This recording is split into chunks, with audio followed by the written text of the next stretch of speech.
Au quartier de la Vigne Blanche des Mureaux, tout le monde connaît Bintou. Bintou, c'est une fille souriante qui est toujours prête à rendre service. C'est aussi la fille qu'il ne faut pas embêter, car Bintou, c'est aussi un caractère. Comme elle dit, tu me cherches, tu me trouves. Malgré son petit côté garçon manqué, Bintou est très féminine. Un jour, un vieux du quartier lui a fait des remarques sur ses formes généreuses. Elle l'avait tellement pourri qu'à la fin, il regrettait son statut d'homme. S'il croit que parce que je suis une femme, il peut tout se permettre, ce vieux pervers, je vais lui montrer à quoi ça ressemble la misère. Dans la rue, je me fais siffler, je choisis d'ignorer. En retour, on me fait maltraiter, insulter de taspe et à mon tour d'enchaîner. Pour bien qu'un jour, trop de taspe et dans vos bouches coulées, ça me touche et c'est vous qui répondez présent au rendez-vous. Ne sais-tu pas qu'elle bat des cils pour ta guichet n'a qu'un souci, savoir aujourd'hui te faire trembler. Bintou maniait le verbe à la perfection.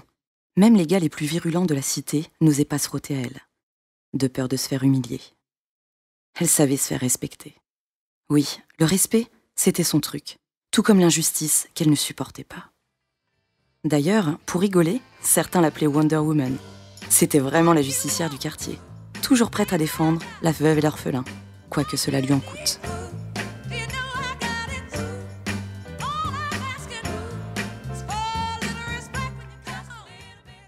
Quand le bruit s'était répandu que Bintou s'était enrôlée dans la police, ça a surpris tout le monde au début. Dans le quartier, personne ne connaissait vraiment de policiers, et les seuls rapports qu'ils avaient avec eux étaient pour la plupart du temps très négatifs et conditionnés par la vie de cité. Malgré cela, beaucoup encourageaient Bintou et comprenaient sa démarche. Après tout, c'était Wonder Woman. Même les petites frappes de la ville venaient la féliciter. Ils lui faisaient des doléances. Tu diras à tes collègues d'arrêter de nous mettre des claques quand on n'a rien fait. Juste pour le plaisir, comme ça, t'en as toujours un qui nous met des tartes pendant que les autres rigolent et insultent nos mères. On sait qu'on n'est pas des anges, t'as vu, mais franchement, ils déconnent. C'est comme ça que des fois tout part en sucette.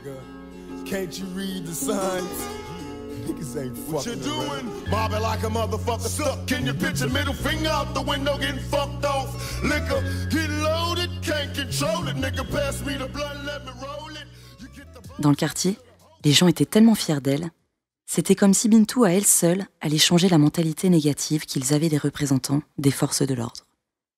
On la savait loyale et juste. Beaucoup étaient prêts à revoir la mauvaise image qu'ils avaient de la police. Finalement, sa prise de poste semblait évidente et n'étonnait personne en réalité.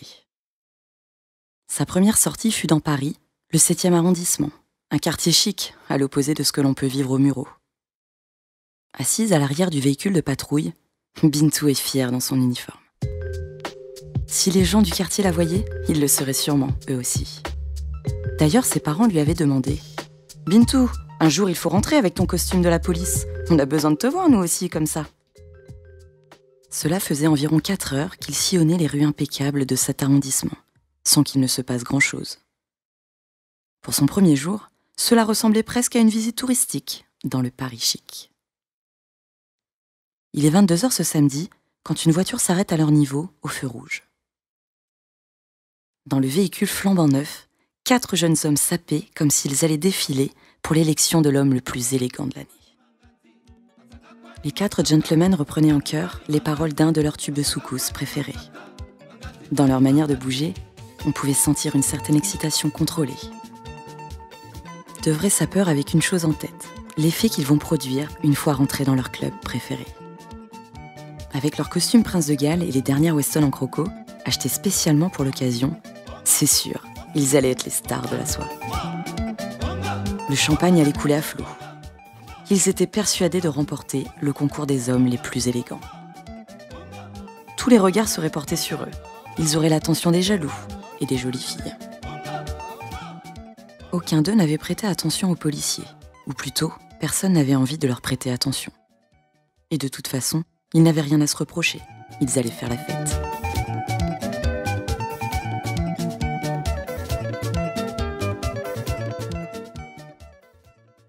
Peu avant que le feu ne passe au vert, le chef de patrouille lance spontanément qu'ils vont immobiliser le véhicule des sapeurs pour un contrôle.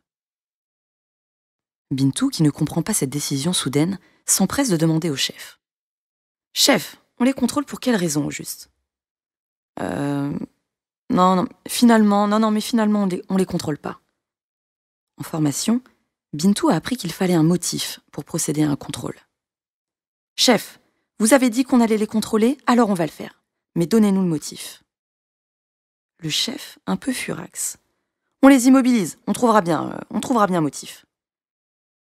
Pas question que je participe à ça, chef. Je ne suis pas rentrée dans la police pour faire n'importe quoi. Je ne sais pas ce que pensent les autres, mais moi, je ne vous suis pas.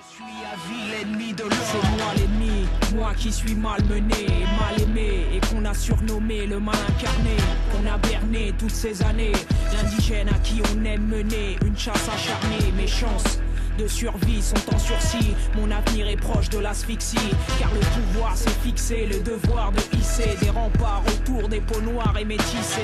Je suis le souci de l'ordre établi, l'ombre au tableau quand la presse publie. Et si ce bled faiblit, je deviens la Libye. Et le blé fait faux bon, donc ça sent bon la xénophobie. Dans la voiture de patrouille, ses 2 autres collègues s'étaient rangés de son côté. Elle venait de trouver 2 alliés. Agacé, décontenancé et comprenant que la nouvelle recrue ne lâcherait rien, le chef inventa un prétexte bidon pour ne pas complètement perdre la face. Le contrôle fut effectué à la hâte, presque bâclé. On devinait clairement un malaise dans le regard du chef. Les 4 beaux gosses pouvaient repartir tranquillement, la fièvre du samedi soir en moins. Bintou, qui avait saisi le caractère de cette intervention, décida de ne plus dire un mot. Intérieurement, elle riait et savait que désormais, les choses ne seraient plus pareilles. Le chef aussi. Comme elle était fière dans son uniforme de policière. Wonder Woman venait de réussir sa première sortie.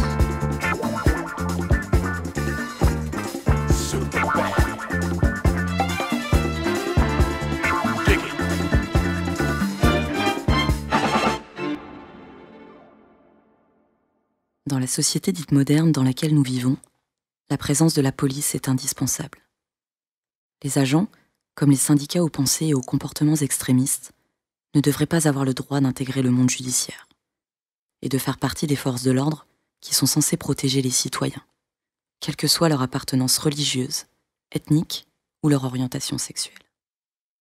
Ce podcast est dédicacé à tous les policiers qui font leur travail consciencieusement, à Adama Traoré, aux Gilets jaunes et à toutes les personnes victimes de violences policières.